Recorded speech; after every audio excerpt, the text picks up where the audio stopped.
Take a look at this stone over here.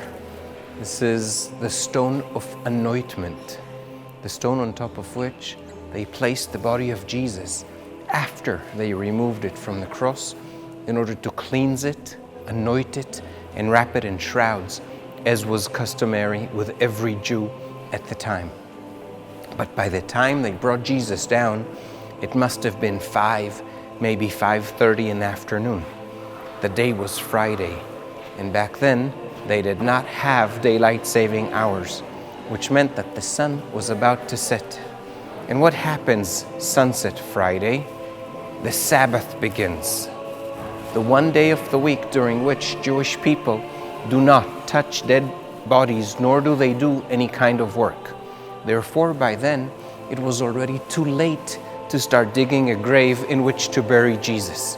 And so, in order not to leave the body outside for the entire weekend, one of his followers, a man called Joseph of Arimathea, decides to donate his own burial estate in the garden close by to here.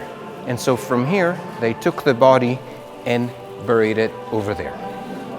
And before we go and see that actual burial site, notice that there are 8 lamps over here, symbolizing 8 streams of Christianity that are represented in this church. Armenians, Ethiopians, Coptics, Assyrians, Jacobites, Greek Orthodox, Latin Orthodox, and Roman Catholics. And each day, there's a different combination of lamps lit, symbolizing who controls what which day. So what we're seeing is that there's a constant ongoing power struggle here, a tug of war between the 8 different streams, and it is so complicated that they have here in this church a status quo. Nobody can change anything, even in their own section, unless they get the written consent of everybody else, and that seldom happens. Now, do you remember we talked about the ladder prior to going in? Well, if you ever want to see this church without the ladder, you're going to have to find pictures that were taken in 1810 or before, because once the ladder was placed in its place, it is never touched, never moved, symbolizing the status quo.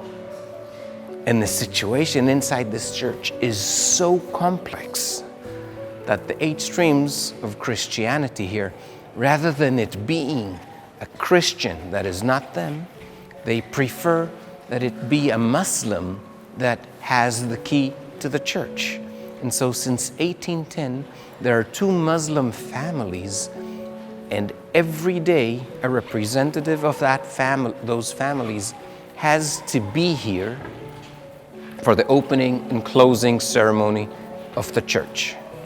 And any upsetting of the status quo can actually start a world war.